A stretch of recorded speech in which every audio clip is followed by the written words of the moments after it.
국장님 말씀해 주셨는데 현행 입시제도는 크게 이제 수시하고 정시로 이렇게 나뉘는데 지금 현행 수시 비율이 너무 높아요. 이제 점차 증가해서 올해는 70%를 네네. 넘어섰죠. 73.9%. 그리고 특히 이제 수시는 네 가지 형태로 뽑는데 학생부 교과, 그다음에 학생부 종합, 그다음에 이제 논술 적성에서 대학별 고사형이죠. 그다음에 특기자 전형을 포함한 실기 전형도로 이제 형태가 네 가지 형태로 뽑고 있는데 대선 주자들 얘기를 쭉 보면 이제 수시는 좀 줄이고 몇몇 후보들이 이제 수능 중심의 정시 비율을 조금 확대하겠다라는 공약을 좀 내놨습니다. 특히 이제 이재명 시장하고 남경필 지사 같은 경우에는 수시 축소하고 정시 늘려야 된다. 뭐 의견을 좀 밝혔는데 어떻게 좀 보십니까, 우리 유 선생님도? 저는 개인적으로는 이 수시 비율을 줄이고 정시 비율을 늘린다. 그러면 이게 수능을 중심으로 학생들을 선발한다는 거잖아요. 네. 국가가 주도하고 국가가 출제하는 시험을 통해서 이제 대학 신입생들을 선발한다는 것은 국가 중심의 교육을 더 강화한다라는 또는 그 국가 중심의 교육을 계속 유지하는 그런 결과가 만들어질 가능성이 크거든요. 네. 근데 최근에는 이게 국가를 위해서 뭔가 할 수 있는 개인이 아니고 개인의 삶을 온전히 행복하게 살 수 있는 그런 개인을 만들어내는 게 더 중요하다는 관점에서 보면은 네. 사실은 당장은 학부모들이나 학생들의 부담을 줄여준다라는 효과는 있을 수 있지만 장기적인 안목에서 봤을 때는 장기적으로는 오히려 이 부정적인 영향을 더 지속화하는 그런 문제를 가지고 있지 않을까 저는 이렇게 생각합니다. 네. 그래요. 그러니까 뭐 수능이 확대되는 거, 과거로 다시 해결하는 거는 구조적으로 좀 문제가 될 수도 있다. 그러니까 사실 이 수능을 확대시킨다라고 하면은 이 지금 수능에 있어 절대평가화가 되거나 뭔가 이렇게 변별력이 분명한 거. 예전에 그 등급만 가지고 학생들을 선발하는 시절에 있었던 문제 제기가 계속 될 거라고요. 수능의 비중이 커지면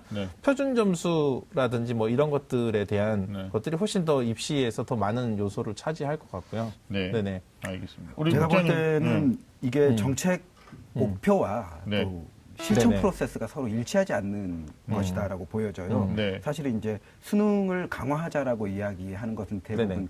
교육 불평등의 문제에서 네네. 공정성의 문제에서 맞아요. 문제 제기가 된 것이거든요. 그런데 사실 따지고 보면 고소득계층에서 대학 입시를 준비하면서 가장 용이하게 준비할 수 있는 것이 바로 수능입니다. 그래서 우리가 소위 알고 있는 강남 지역 학생들이 수능 성적이 굉장히 높고 또 그것은 그쪽의 사교육 인프라를 통해서 수능을 대비할 수 있는 여건이 좋기 때문인 부분들도 있거든요. 그래서 실제로 소득분위별로 따져보면 고소득분위 학생들이 또 수능 성적이 높은 것도 맞고 그래서 전반적으로 수능 중심으로 대학 입시를 몰고 간다라면 교육의 양극화 가능성이 더 커진다, 심화된다라고 볼 수가 있겠고요. 또 학생과 학부모들이 또 교사들도 마찬가지로 교육과 관련해서 열망하는 주제가 학교교육 정상화 측면인데 뭐 수능을 치렀든 학력고사를 치렀든 그 세대들은 다 알겠지만 뭐 교과서는 다 제껴놓고 고2 정도 되면 문제지만 막 푸는 그래서 실제적으로 미래 사회에 요구되는 역량이 사고력, 비판적 사고 능력 이런 것들인데 사고력을 키울 수 있는 수업은 전혀 할 수 없는 상황으로 학교를 몰고 가는 것이거든요. 맞아요. 특히 그래서 최근에 수능 개편안 관련해 가지고 뭐 고등학교 1학년 과정까지 뭐 공통 과정만 수능에 출제하겠다. 만약 이런 게 결정이 되면 고등학교 1학년 때까지만 학생들이 수업을 듣고 2, 3학년은 내내 수능 문제지만 푸는 이런 상황이 될 수도 있는 거죠. 그럴 수 있죠. 그럴 수 있죠. 근데 이제 뭐 이 후보들이 수능을 그러니까 뭐 수능을 확대하겠다라는 것에 이제 이면을 좀 보면 지나치게 이제 수시가 확대된 것에 대한 문제의식에서 시작이 된 것 같아요.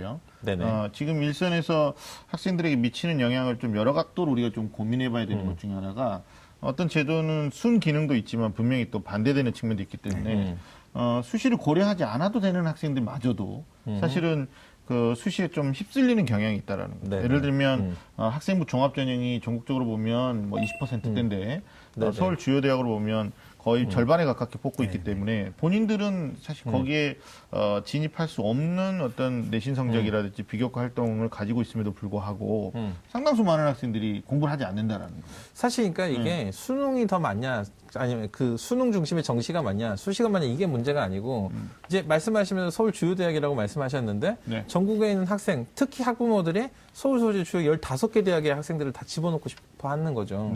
그러면은 이 다양한 관점에서 접근이 가능했던 수시보다 수능 하나만 가지고 접근하는 수능이 훨씬 더 과열화된 사교육을 조장할 가능성이 큰 거죠. 맞습니다. 실제로 뭐 학원을 모였는데 보면은 거의 수능 대비하는 학원이 대부분 아닌가요? 그렇죠.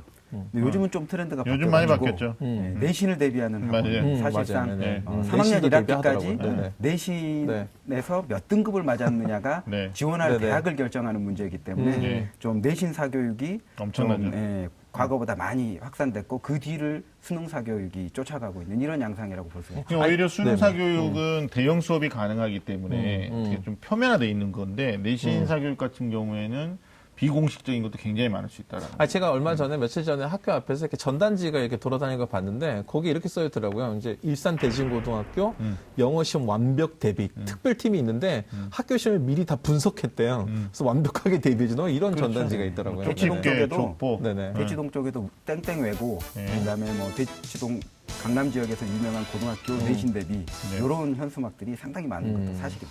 네네. 근데 뭐 어찌됐든 이게 교육의 정상화적인 측면에서 보면 뭐 현직에 계시지만 이건 디스는 아니고요. 상당히 많은 학생들이 수능 공부를 안 하는 게 지방으로 갈수록 더 강화되거든요. 그러면 어떤 다른 대체 학습을 해야 되는 게 분명한데 또 안 해요. 안 하고 있으니까 학교에서는 사실상 뭐 그 학생부 종합전형의 가능성이 높은 학생들, 그 학생들에게 어떤 열과 시간을 많이 쓰는 경향은 있고 그렇지 않은 경우에는 어떻게 보면 좀 소외되는 뭐 이런 이제 문제점도 야기하고 있기 때문에 단순하게 이분법적으로 수시를 줄이고 정시를 늘리자 그러면 교과하고 수능하고 이렇게 이원화되는 것도 사실상 문제가 있다고 보는 거죠. 사실은 이제 우리나라 입시 정책이 그 수요층의 의견들을 반영하고 또 교육자들의 어떤 철학, 교육 철학 이런 부분들도 반영되면서 모순을 해결하기 위해서 끊임없이 변모한 과정이죠. 그런데 이제 지금 상황에서 보니까 교육 정책을 이렇게 바꾸고 저렇게 바꾸고 이렇게 해도 대학 서열화가 완고하고 또 입시 경쟁이 치열하고 우리 자녀는 또 최상위권 대학에 보내고 싶어하는 학부모의 욕망은 강하고 이런 상황에서 이런 서열화의 문제를 어느 정도 완화하거나 해소하는 수준으로 가지 않으면 대학 입시의 문제가 해결되지 않겠다. 근본적으로 해결되지 않는 거죠. 이런 수시냐 정시냐가 문제 본질이 아닌 거예요. 본질은 아닌데 이제 문제는 뭐냐면 패자 부활이 없는 이런 구조가 지금 어떻게 보면 학생들한테 더 자괴감을 주고 있을 수도 있다. 무슨 얘기냐면 학생부 종합전형의 증대, 교과전형의 증대 이러면 결국 이거는 아주 어릴 때부터 철이 들어가지고 공부를 열심히 하고 책임감 있게 한 친구들한테 주는 전형이에요. 근데 뭐 철이 늦게 들었거나 늦게 공부를 시작한 학생들 있잖아요. 소위 말하는 패자부활. 이 제도는 사실 학생부 전형은 아니다. 그러면 결과적으로 그거는 이제 또 다른 어떤 수능이라는 정시라는 메커니즘을 열어놓고 있어야 되는데 이게 갈수록 축소되니까 학생들이 학교 내의 경쟁이 더 가열되고 있는 그런 것들도 아까 이제 생각을 해봐야 되는 부분이라고 봐요. 이런 부분도 좀 서열화의 문제하고 같이 생각해봐야 되는데 이를테면 이제 서울주요대학도 서성한이 중경외시로 이렇게 쭉 서열화가 되어 있죠. 그렇죠. 뭐 이거 국장님도 저런 걸 외우고 계시다니까. 어느 정도 비율은 두긴 둬야 되는데 이 적정 비율이 한 30% 선이면 좀 검정고시를 준비한 학생들 또 학교 생활을 통해서 충분히 대비하지 못해서 좀 낙오한 학생들의 패자부활전의 양상 이런 것을 대비하기 위해서 어느 정도 적정한 비율이 아닌가라고 좀 판단을 하고 있거든요. 국장님은 7대3으로 보고 계시는 거예요. 네, 7대3인데 지금의 이제 학생부 중심의 전형이 70%가 되는 구조는 지금의 학생부 중심 전형이 갖고 있는 모순들도 있기 때문에 이 모순들을 해결하면서 비율 조정을 해야 되는데 현재 뭐 현 정부에서 교육부가 이런 모순을 해결하려는 시도는 거의 하지 않고 진행을 하고 있기 때문에 좀 문제가 심화되었다라고 보고 있거든요. 그러니까 저는 이게 교육 정책이 처음에 제가 서두에도 말씀드렸듯이 뭐 정치 경쟁의 어떤 정책들은 다 오늘을 살기 위한 정책이라면 이 교육 정책은 사실 내일을 위한 거거든요. 내일을 위한 정책들은 사실 현재 어떤 리스크나 어떤 한계가 있다고 하더라도 우리가 어떤 방향성을 가지고 설정을 해야지 당장 지금의 어떤 손익 계산서만 가지고는 할 수 없다는 거예요. 또 하나는 어떻게 우리 국장님 어렸을 때 IQ가 어떻게 되셨나요? IQ가 한 120 정도. 120 정도. 네. 그 평범한. 우리 뭐 학위 선생님은 저도 그 정도. 저는 한 150 정도 된 것 같은데. 이게 확인할 수 없는 그 정도. 네네. 아니 제가 이 말씀을 드리고자 하는 게 뭐냐면 예전에는 사람들의 어떤 지능이라는 것 자체를 이렇게 생활 연령분의 정신 연령으로 단순하게 계산을 해가지고 120, 150 이랬다고요. 150이라면 와, 너 정말 머리 좋고 천재. 근데 지금은 지능이라는 것 자체도 이렇게 하지 않는다고요. 그러니까 학생들이 달리기 잘하는 애도 지능이 좋은 거고요. 그다음에 노래 잘하는 지능이 좋은 거죠. 무슨 얘기냐면 이 학생들의 다양한 능력을 존중하면은 당연히 입시 제도도 다양화되는 게 방향성인 거예요. 그러니까 이 사실은 이 정시를 높이겠다라는 어떤 대선 주자들의 어떤 공약은 단적으로는 사실 포퓰리즘적인 발상이라고 보여져요. 왜냐하면 이 한 번의 시험을 통해 가지고 우리 아이가 뭐 아주 유수한 대학에 어떤 상위권 대학에 들어가 가지고 얘가 이 대학에 입학하는 것만으로도 어떤 상위 계층으로 들어갈 수 있다라는 부모들의 아주 옛날 같은 그런 기대를 자극하는 거죠.